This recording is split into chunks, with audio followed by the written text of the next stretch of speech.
Imagine a world ravaged by climate change, corporates to blame, and the escape many find in virtual reality. For Suzuki Satoru, aka Ainz, the escape becomes his entire reality. Trapped in his favorite MMORPG, Ainz finds himself transformed into his most powerful creation. Surrounded by loyal, now sentient NPC from his guild, Ainz must navigate this strange new world. Will he use his vast power for good or succumb to the loneliness in this realm of fantasy and power? As the upcoming movie beckons, let's delve back into the world Ainz built, where the lines between reality and game blur. そうだな。世界征服なんて面白いかもしれないな。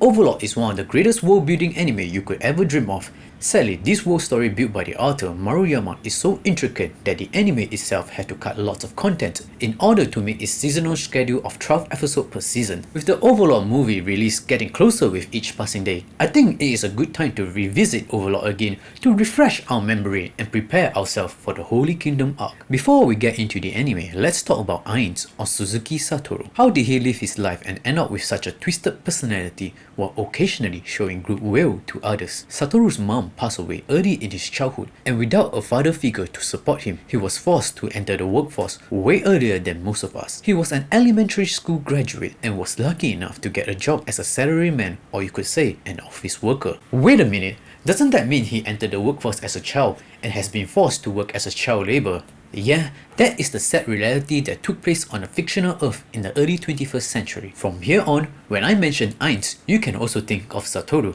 I didn't want to keep switching the names back and forth. So, how bad could it be? The Earth in Overlord world is shrouded in a layer of pollution heavy enough to cover the sun. Once the trees and the grassland had died off, the whole ecosystem follows through. Families that were living in the poverty couldn't afford hazmat suit or gas masks slowly died from the pollution. Death was so common on the streets that Ainz himself was pretty much immune to the corpses lying on the streets as he traveled to his workplace. And this is why when he saw dead people through the magic mirror, he didn't feel anything. But he did mention that seeing people die does affect him a bit.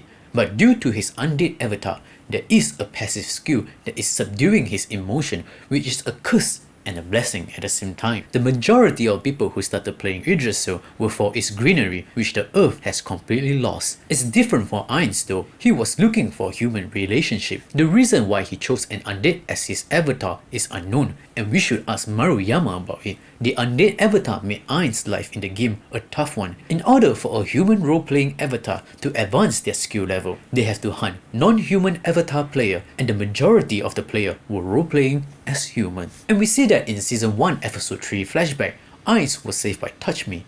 In return, Ainz saved Khan Village. Touch Me indirectly saved a few dozens of lives.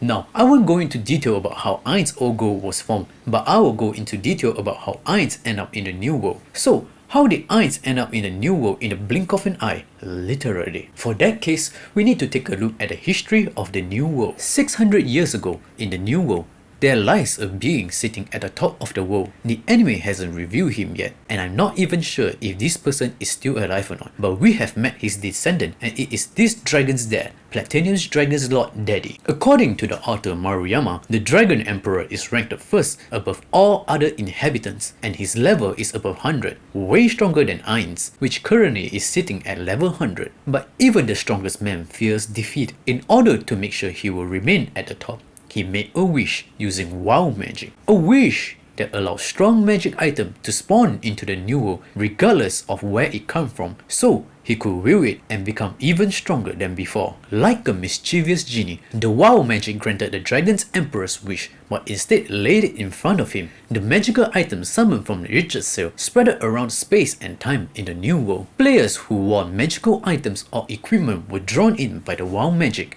and also summoned into the New World. Did you say players as in more than one person?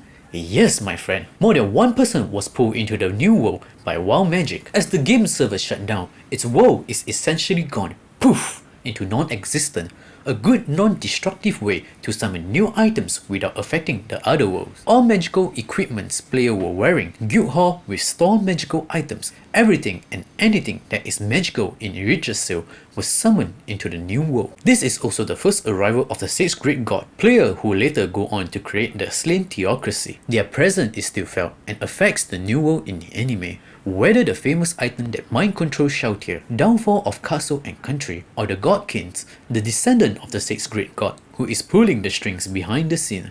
So, does that mean that the slain theocracy might have a guild base like Ainz with Nazarick? Could be. The topic wasn't expanded much in the novels, but judging by how slain theocracy haven't ruled or united the whole central continent when Ainz arrived, means their power was severely lacking. Before the six great gods' arrival, humans in the New World were suffering greatly by the hands of demi-humans.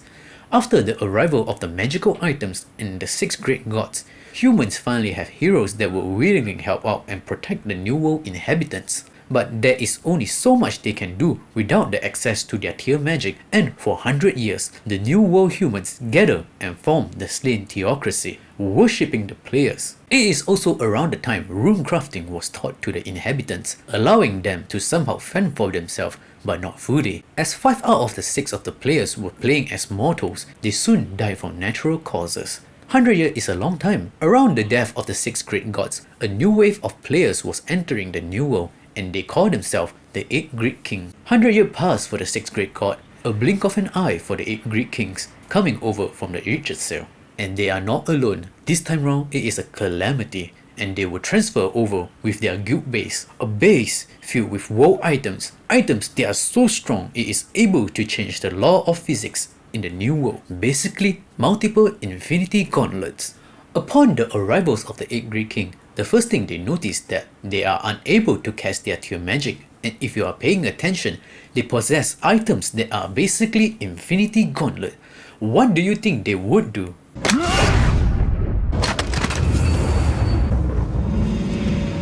No! Why would it do that? They changed the magic law system in the New World, introducing tier magic into the New World. By changing the magic law system in the New World, WoW magic is also affected. It was at this moment that he knew. He fucked up. Oh shit. Upon casting WoW magic to summon the magical items, the Dragon Emperor thought the items would appear in front of him. With that out of the question, he declares that it is just too much effort to sniff out all of the items. Get it? Sniff out? Okay, I will show myself out. After all, we know the items were spread out through time and space. The Dragon Emperor isn't dumb. He knew the items were in the world, but wasn't sure where they were. So he waited for a moment when the chaos arose because of the items themselves. He will fly in, clean up the mess, and retrieve the magical items. And if the mess takes out some of his rival Dragon Lord, it is all fair game to him. What he didn't expect was a flying Death Star coming into the New World. And what was worse, the people on the Death Star changed the rules of the magic system. If the Dragon Emperor was sneakily trying to raise his power level behind the other Dragon Lords, this was the moment he got exposed. The 8 Great Kings weren't playing as human avatars, which means they have a longer lifespan, or heck, maybe even immortality. After a long investigation and planning, they decided to take over the world and unleash the world item into the New World. For centuries, hundreds or thousands of wars were fought. The casualty was great, from rune crafting getting destroyed, to multiple Dragon Lords dying, to the last remaining great god of slain theocracy. The Dragon Emperor himself went missing during the war. Whether he survived or not remains a mystery. For the next 300 years, the 8 Great Kings brought destruction and unknowingly prosperity to the humans. With the death of multiple Dragon Lords and demi-humans, humans are once again able to start claiming the central continent while serving under the 8 Great Kings. Over time, as their name would suggest, they begin to consume themselves as internal fights and civil wars sparks out in a contest to rule more lands. Their downfall finally happened with the arrival of the next batch of players, calling themselves the 13 Heroes. Remember Ninja's imitation Sword of Darkness? Yeah, that's where their legend comes from. With the help of Platinum Dragonlord and the 13 Heroes were able to seal, kill, and banish the 8 Great Kings, and that is how PDL learned about players and NPC. Wait, seal? Does that mean that there are players somewhere in the New World?